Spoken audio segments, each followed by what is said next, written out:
कोणाच्या योजनांमुळे तुम्ही खाताय, कोणाच्या योजनांमुळे तुमचे जे 10-15 निघतात, हे कोणाच्या योजनांमुळे निघताय?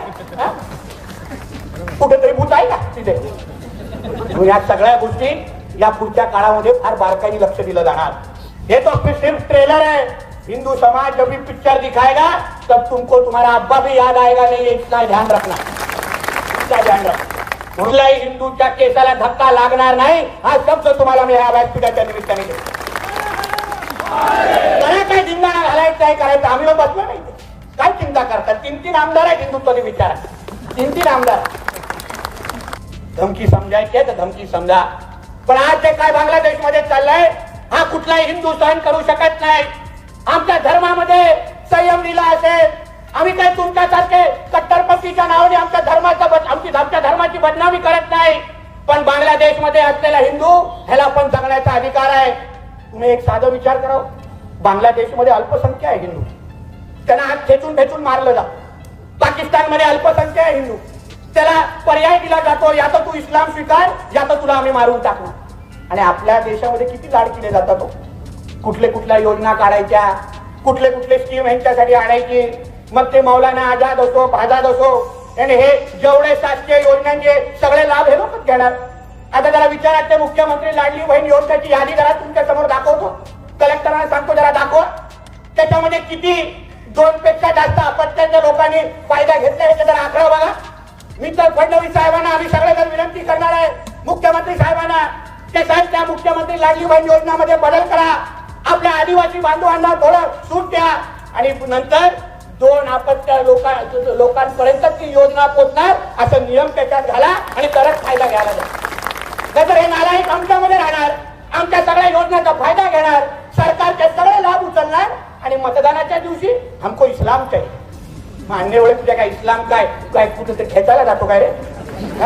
तेव्हा तुला आमचे मोदी साहेब आठवत नाही, तेव्हा तुला आमचं महायुतीचं सरकार आठवत नाही, मग तेव्हा घोषणा द्यायचं पहिला धर्म फिर राजकारण. आणि मग अन्य वेळी काय कोणाच्या योजनांमुळे तुम्ही खाताय, कोणाच्या योजनांमुळे तुमचे जे 10-15 निघतात, हे कोणाच्या योजनामुळे निघताय? कुठेतरी भूत आहे का तिथे? या सगळ्या गोष्टी या पुढच्या काळामध्ये फार बारकाईने लक्ष दिलं जाणार. जसा केसरकर साहेब बोलले, राज्यामध्ये हिंदुत्वादी विचाराचं सरकार आहे, प्रत्येक गोष्टी हिंदू समाजाच्या दृष्टिकोनातून पाहिली जाणार. आमच्या बांगलादेश मधला असलेला हिंदू, त्याच्यावर अगर हाल थांबले, त्याचे हाल थांबले नाहीत, त्याच्यावर अत्याचार थांबले नाहीत, तर माझ्या सिंधुदुर्गामध्ये आणि महाराष्ट्रामधला असलेला हिंदू समाज ज्या दिवशी आपला 3रा डोळा उघडे, हे लोक औषधाला पण महाराष्ट्रामध्ये दिसणार नाही. एवढं शब्द तुम्हाला मी आज म्हणून आज ह्या न्याय यात्रेकडून जात असताना तुम्ही जागृत राहिलं पाहिजे. हा उद्दिष्ट ह्या न्याय यात्रेचा होता. जे व्हॉट्सअपवर चाललंय ते फक्त व्हॉट्सअपवर बघून मोबाईल बाजूला ठेवू नका. रक्त सळसळलं पाहिजे, आपण जागृत राहिलं पाहिजे. तुम्ही एक फक्त विचार करा, हेच अगर कुठल्या मुसलमानांबरोबर झालं असतं तर त्याला कोणी आपला सिंधुदुर्ग पेटून टाकला असता. 2021 मध्ये मणिपूरमध्ये एक मस्जिद कोणीतरी जाळली होती, पण हे लोकांकडे खोटी बातमी ह्यांच्याकडे आली. हे लोकांनी नांदेड, मालेगाव, नाशिक मध्ये एवढं हिंसक आंदोलन केलं की आमच्या पोलीस बांधवांच्या पण अंगावर गेले आणि त्यांचे कपडे फाडले. हिंदू लोकांच्या दुकानात घुसले, घरात घुसले, बायका पोरांच्यावर अत्याचार केला. का?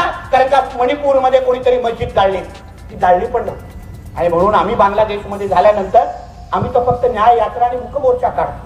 ये तो सिर्फ ट्रेलर है. हिंदू समाज जब भी पिक्चर दिखाएगा तब तुमको तुम्हारा अब्बा भी याद आएगा नहीं, इतना ध्यान रखना, इतना ध्यान रखना. म्हणून आपल्याला जाता एवढंच सांगेल, जे निलेशजींनी सांगितले बरोबर आहे. हा जो काय भगवा हातात आणि डोक्यावर आहे ना, ही एक जबाबदारी आहे. आपण आपल्या हिंदू राष्ट्रामध्ये हिंदू म्हणून जगत असताना अगर ते लोक एवढे कडवट असतील, ते लोक एवढा कट्टर स्वतःला दाखवत असतील, आणि आपण नुसतं फक्त व्हॉट्सअप आणि सोशल मीडियावर कमेंट देत बसलो तर चालणार नाही. तुम्ही तुमचा हिंदू म्हणून आपल्या समाजाची सुरक्षा करण्यासाठी तुम्ही तयार राहा. आपल्या राज्यामध्ये हिंदुत्वादी विचाराचं सरकार आहे, कुठल्याही हिंदूच्या केसाला धक्का लागणार नाही हा शब्द तुम्हाला मी या व्यासपीठाच्या निमित्ताने देतो. मला काय धिंगाणा घालायचं आहे करायचं आम्ही लोक बसलो नाही. काय चिंता करतात? 3 आमदार आहेत हिंदुत्वादी विचारात, 3 आमदार, आणि नुसते आमदार नाहीये, तुम्हाला माहिती. म्हणून आपल्याला सांगतो, कसलीही चिंता करू नका. हिंदू म्हणून महाराष्ट्र असेल, सिंधुदुर्ग असेल, आपण अभिमानाने आपल्या देश आपल्या समाजाबद्दल धर्माबद्दल जागृत राहून बांगलादेशमध्ये अगर उद्या ते काय आपल्याकडे वाकड्या नजरेने पाहत असते तर इकडच्या हिंदू समाजाने भीती निर्माण करायला पाहिजे. त्यांच्या नातेवाईकांनी बांगलादेशमध्ये फोन करायला पाहिजे, अरे तू गप्प बस नाही तर मला उद्या माझी सकाळ दिसणार नाही रे बाबा, असा धाक हिंदू समाजाचा इथे तयार झाला पाहिजे. होणार की नाही?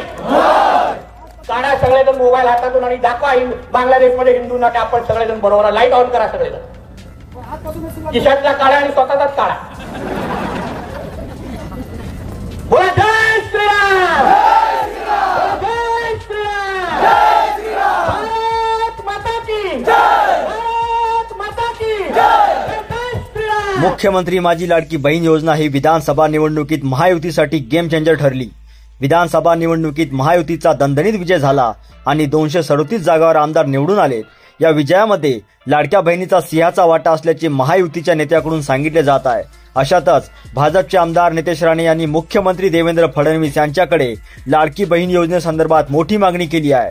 नितेश राणे यांनी मुस्लिम कुटुंबात जर 2 पेक्षा जास्त मुलं असतील तर त्यांना लाडकी बहीण योजनेतून बाद करा असं वक्तव्य केलं आणि एकच खळबळ उडाली.